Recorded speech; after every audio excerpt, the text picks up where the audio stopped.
결정적인 실수를 했어요. 실수를 너무 많이 해가지고 도대체 뭘 낙설. 말하는 건지. 그러니까 그게 어마어마한 사건이었더라고요. 그러니까 이 코로나 바이러스를 치료하기 위해서 살균제를 인체에 주입하는 게 어떠냐라고 하는 순간 미국 전역이 다 얼어붙은 정도의 어마어마한 말실수를 한 거예요. 그러니까 그 바이러스 제거를 위해서 이제 그 손잡이나 이런 거 이제 소독제로 닦잖아요. 그래서 이제 그 이야기가 나오는 와중에 그러면 트럼프가 하는 말 그러면 그 살균제를 몸속에 넣을 수는 없느냐. 이제 그때 그 기자회견장 그 분위기가 싸해졌다는 그런 그때 있죠. 김종인이 말합니다. 제발 입 좀 닫고 있어. 네. 아 근데 이 문제는 저는 이제 그 스웨덴에서 그런 얘기했잖아요. 자연 면역력을 키우기 위한 그러면서 모두가 한번 걸리고 나서 면역력을 키우면 해결되지 않느냐. 근데 지금 이미 걸린 분들도요 다시 재발하고 있잖아요. 이런 상황인데 걔네들 결국 말도 안 되는 소리 한 건데 우선 한번 걸리고 보자를 지금 트럼프는 뭐라고 하냐면 강제적으로 걸리게 해줄게 지금 이런 얘기를 하는 거잖아요. 스웨덴보다도 한술 더 뜬 행동을 하는 건데 기본적으로 뭐 살균제 가습기 살균제 사건도 떠오르고 도저히 납득할 수 없는. 근데 이번 코로나는 역사적으로 있었던 여러 가지 전염병하고는 약간 다른 양상을 보이고 있어서 다른 외국 정부에서 그런 실수가 계속 나오는 것 같아요. 그러니까 팬데믹 정도로 이제 확산이 됐을 때는 치명률이 그 반비례해서 떨어지는 게 보통의 역사적인 어떤 교훈인데, 근데 지금 이 코로나는 이 확산의 범위와 치명률하고 상관없이 계속 유지가 되고 있거든요. 그러니까 우리나라는 어떤 그 건강보험이라는 특수한 상황 때문에 치명률이 낮게 지금 통계가 잡히고 있는데 외국은 보통 5%가 나오는 것도 있고 많게는 15%까지 치명률이 나오는 것들도 있어요. 그러니까 이런 건 지금 지구 인류 역사상 본 적이 없는 그 패턴이기 때문에 외국 지도자들이 이거 헛소리를 할 가능성이 높은 거지. 꼭 그렇진 않은데 사실 이거 스페인 독감에 관련된 1917년 이후에 발생한 2년 동안 있었던 일을 한번 보면요. 사실 그렇게 또 아주 패턴이 또 틀리다고 할 수는 또 없어요. 근데 이제 1917년 당시 의학 수준과 지금의 의학 수준 차이가 워낙 차이가 많이 나버리기 때문에 그런 것도 있고 이제 재감염 문제라든지 사실 스웨덴에서 그 자연감 면역 문제는 사실 그건 완전히 무시할 수는 또 없어요. 그거는 의학적 어느 정도 이렇게 그런 건 있어요. 근데 이 지금 트럼프의 렉솔 발언 같은 경우는 그냥 양재물 먹고 죽자 수준이다. 양재물 먹고 죽자 수준이다. 그리고 제가 여기에서 몇 번을 이야기를 했어요. 몇 번을 이야기한 게 뭐였냐면 국가의 재난적 상황에 보면 지도자의 지지율은 올라간다 이 이야기를 여러 번 했는데 그 이유가 뭐냐면 사람들은 바꿀 수 없으면 충실해지자라는 본능이 있어요. 바꿀 수 없으면 충실해지는데 지금 미안하게 바꿀 수가 있는 상황이에요. 그래서 트럼프한테 지금 재난적인 상황인 거죠. 근데 저는 이게 근데 무조건 트럼프가 재선이 안 된다라고까지는 못 하겠는 게 얘는 전쟁이라도 내려라. 그러니까 이게 트럼프는 또 아직도 샤이 트럼프가 작동할지 모르겠는데요. 샤이하긴 할 것 같아요. 이게 지금 대한민국 그 현실과 좀 비춰보자고요. 트럼프 같은 행동을 문재인 대통령이 할 리도 없겠지만 했다면 어떻게 됐을까요? 총선을. 그러니까 이게 트럼프 자체가 그런 표현을 썼잖아요. 그 트럼프에 대해서 뉴욕타임스가 한 말이에요. 기자회견을 그러니까 현직 대통령이라고 하는 건 대통령 후보이기도 하지만 현재 대통령이기 때문에 최근에 하는 모든 행위들은 선거운동에 써먹을 수가 있단 말이야. 근데 트럼프는 기자회견을 자기 파괴 무대로만 사용하고 있다. 그러니까 황교안 같은 짓거리를 하는 거예요. 입을 열면 열수록 불리해지는데 예를 들어서 이런 코로나 위기라고 하는 게 오면 문재인 대통령처럼 잘해버리면 자 민주당한테 힘 실어주자 하는 선거가 되잖아. 근데 하는 짓마다 막 지금 뭐 주지사들이랑 막 싸우고 막 그러고 있잖아요. 공감되지 않는 상황이 되면은 기회가 주어졌음에도 불구하고 오히려 마이너스 점수를 먹고 있는 살균제를 몸에 투입하면 어때요? 이거는 좀 그러니까 요즘 그러니까 전 세계적으로 급격하게 인기를 얻고 있는 영국 드라마가 있는데 이어스 앤 이어스라고 그 영국 드라마인데 그게 이제 근미래 2019년 이후에 영국과 전 세계의 정치적 상황을 상상해보는 그런 SF 드라마예요. 그런데 거기 시작하는 장면이 뭐냐면 트럼프가 임기 끝나기 며칠 전에 핵 버튼을 누르는 걸로 시작합니다. 나 대통령 끝나기 전에 미사일 한 방 쏴버리고 싶어. 그렇게 미사일 한 번 쏘고 드라마가 시작하거든요. 그러니까 그 서양 그 문화권에서 트럼프라는 사람을 바라보는 그 시선이 극명하게 드러나는 거죠. 무섭다. 자, 어쨌든 그렇고요. 트럼프는 지금 이제 올해 11월 달이죠. 얼마 안 남았어요. 네, 네. 버니 샌더스가 포기했어. 코로나 때문에 선거운동을 할 수가 없어가지고 따라가지를 못하는 거예요. 조 바이든 따라가지를 못하는 거예요. 어떻게 될지 모르겠는데 제가 봤을 땐 어떤 큰 이슈에 대해서 대처를 못하면 사람들은 정권을 바꾸고 싶어한다. 우리들 입장에서는 좀 애매모호한 상황이죠. 오히려 트럼프가 김정은 위원장과의 어떤 만남에 있어가지고 적극적으로 활용을 했었으면 어땠을까 이런 생각이 들지 않으세요? 그렇죠. 그건 당연하죠. 지금은 뭔가 이걸 꺼내기가 애매모호한 상황이 된단 말이에요. 근데 어차피 그리고 제가 봤을 때 이제는 트럼프 별로 필요 없을 것 같아요. 예, 문재인 대통령이 입장에서 지금 상황에서 트럼프가 그래 필요할까라는 생각이 남북 관계에 있어서 트럼프가 정말 필요했던 이유는 끌고 가도 우리 입장에서 명분도 쉽게 만들 수 있고 뭐 이런 부분에 분명히 끌고 갈 수 있는 게 있는데 지금 현재 상황에서 우리나라는 국회가 완전히 구성이 바뀌어 버렸어요. 국회 구성이 바뀌어 버리기 때문에 저 2018년에 했던 남북 군사 합의 비준해 줄게. 정전선언 우리 하자. 우리 자체적으로 하자. 해버리면 미국이 이제 딱 끌려오는 빙고. 그런 상황이 되기 때문에 그렇게 트럼프가 문재인 대통령님이 남북 관계를 끌고 나가는데 반드시 필요한 어떤 키가 되지는 않는 상황이 그러네. 되고 이제 법적으로 비준하고 하면 다 되네. 그러니까요. 정치적으로 해결 안 해도 되네. 그러네요. 자, 알겠습니다. 그 이야기는 여기까지 하시죠. 지금 그러니까 코로나 관련해 가지고요. 무급 휴직자가 32만 명이랍니다. 대기업도 이직을 하고 있어요. 내일부터 최대 150만 원씩 받습니다. 그 고용보험 가입된 사람들이 그러니까 지금 32만 명이 대상인데 물론 이제 사각지대가 또 있을 거예요. 뭐 이렇게 되는 상황이고요. 예. 진엄마한테 무급휴직 신청하고. 그러니까 국가의 시스템이 지금 작동하고 있는 거고요. 지금 코로나 때문에 여러 가지가 안 좋죠.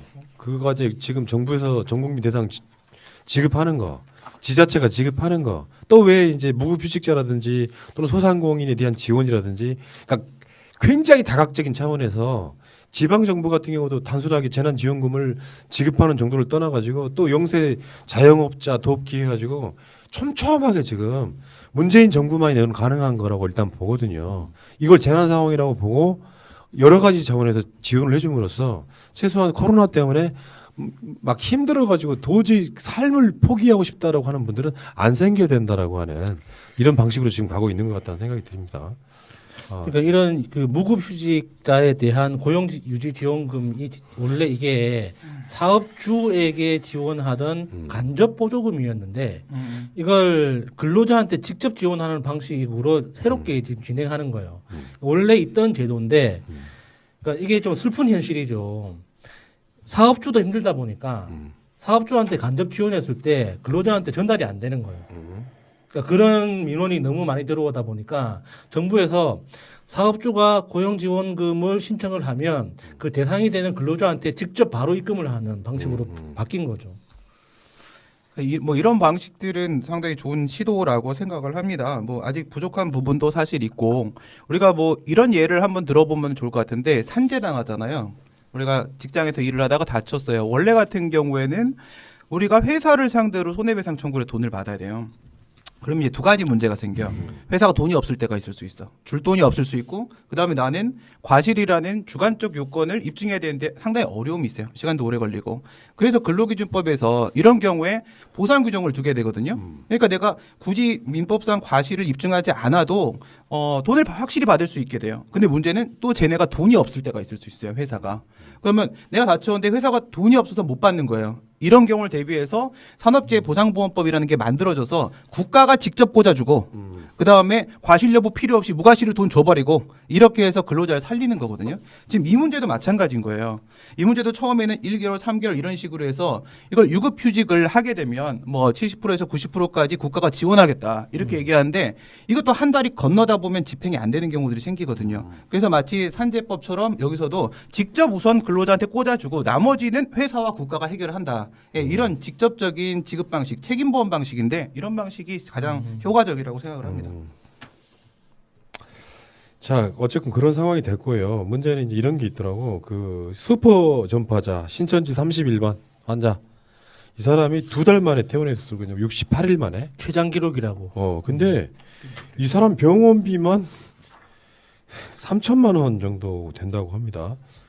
근데 사실 현실적으로 원칙으로 보면 3천만 원이 됐든 6천만 원이 됐든 지금 방역의 일환으로 이 사람이 입원한 거기 때문에 일단 국가에서 먼저 선지급하고 해결하는 게 맞죠, 원칙적으로는. 그런데 이 사람은 우리의 감정을 너무 심대하게 건드린 게 있습니다. 그치. 이 아줌마가 했던 정말 치명적인 말. 나 덕분에.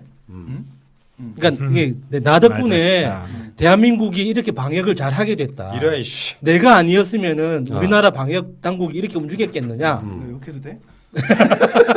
그러니까 이렇게 해놓고 그러니까 그 말을 생각하면 아니 3천만 원 아니라 30만 원밖에 안 나왔어도 그 아줌마가 그 부담하라고 하고 싶지. 좀 맞고 시작해야겠는데? 그러니까 결국은 아. 병원비는 일단은 국가에서 낼 거예요. 일단 아, 국가에서 맞아요. 낼 거고 이제 그 부분에 대해서 이제 국가에서 별도로 구상을 청구를 하겠죠. 이게 그 뭐 여러분들 아시는지 모르겠지만 이 코로나 관련해서 구상권 청구하고 업무상 과실치사상 부분에 대해서 대한민국에서 제일 먼저 이야기한 게 저였습니다. 일단은 제발 그런 방송 하지 좀 말자. 아, 진짜. 이렇게라도 해야 제 한 명이라도 늘고 그래요. 다 알고 있어.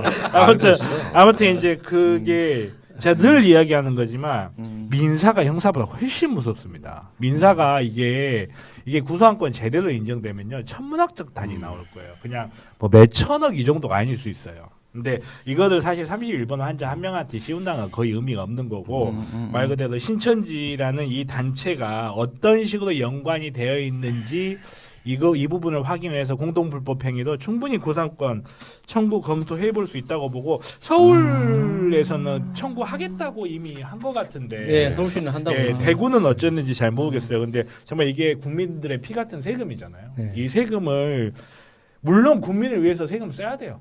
세금 써야 되는데 이 세금을 써야 되는데 원인을 제공한 자가 있다면 그건 국민의 세금을 아끼기 위해서 국민의 세금이기 때문에 또 환수를 해야 되는 거예요.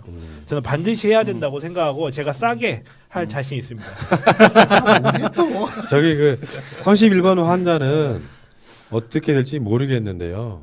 신천지에 대해서 전체적으로 수천억 원에 달하는 구상권 청구를 해야 되는 부분이 맞죠. 그러니까 이게 뭐 뭔가 어떤 선의를 갖고 뭔가를 했는데 그것 때문에 뭔가 된 게 아니라 일단 국가 방역에 협조 안 했죠.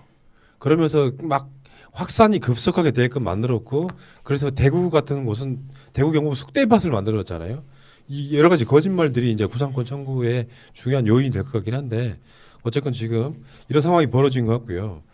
그 코로나 관련해서 지금 최근에 보도 중에 그 애틀란타에서 한인 라디오 방송 라디오 코리아 주차장에 그 재미 교포들이 녹색 바구니를 이렇게 줘가지고 그것도 이제 드라이브 스루 같은 거예요. 그 생필품 그 안에 뭐가 들어있냐면은 쌀, 라면, 가래떡, 마스크 이런 식의 물건이 그 녹색 상자에 들어있고 그때 이제 세금이라든지 이런 걸 못 내서 지원을 못 받아요 거기가. 대한민국도 아마 그렇게 그런 사람들이 있을 수 있겠는데 뭐 그분들한테는 한인들이 쉽게 표현해 17번 돈을 모아가지고 그런 분들을 지원해 주는 건데 타국에서 진짜 뭐랄까 감동적이었겠다 이런 생각이 들었습니다.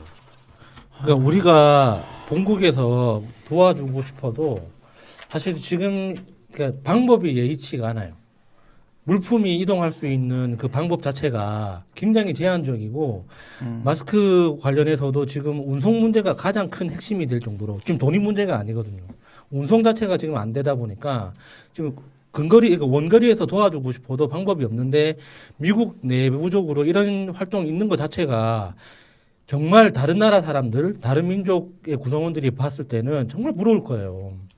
이런 상황일수록 누가 시키지도 않았는데 자발적으로 조직이 만들어지고 이렇게 체계적으로 움직여가지고 서로를 돕는다는 것 자체는 사실 위기 상황에서 서양 문화에서는 보기 힘든 거잖아요. 그래서 이거를 보고 우리가 70%를 전 국민으로 이렇게 확대를 하면서 기부금으로 받는 절차나 이런 거를 위한 특별법을 지금 준비하고 있다고 하거든요. 상당히 기대되는데 어떤 내용일지. 그 기부금을 받아서 이렇게 해외에 있는 그래도 국내에 있는 분들은 우리가 제도적으로 어떻게든 구제를 하려는 노력을 할 수 있는데 해외에 있는 분들은 사실 손이 안 닿잖아요. 그래서 그 기부금들을 좀 그렇게 선용하면 어떨까라는 생각도 들고 또 이제 외국에 계신 분들 같은 경우에 이렇게 세금을 못 내서 그 명단에 못 들어있는 분들이 계신다면 그런 분들이 우리 국내에도 사실은 있어요. 국내에도. 예, 그러니까 공연 예술업이라거나 뭐 이런데 프리랜서로 계신 분들은 고용보험에 가입이 안 돼 있기 때문에 실업급여 등의 사회보험에 그럴 거예요. 지급을 못 받아요. 예, 바로 저예요. 그래서 이런 사람들은 돈을 못 받아요. 예, 우리도 지금 일을 못 한다고 똑같다고요. 그래서 우리도 제도 안으로 좀 제발 인입시켜 주십시오. 이거는 아마 시스템적으로 이제 21대 국회가 되면은 이런 사각지대를 없애는 게 정부가 해야 될 가장 중요한 일 중에 하나입니다. 그러니까 막 사람들한테 관심을 받는 법만 발의하고 이러는 게 중요한 게 아니고요. 관심은 없어도 할 일을 해야 되는 게 국회라고 보고. 자, 그 이야기는 여기까지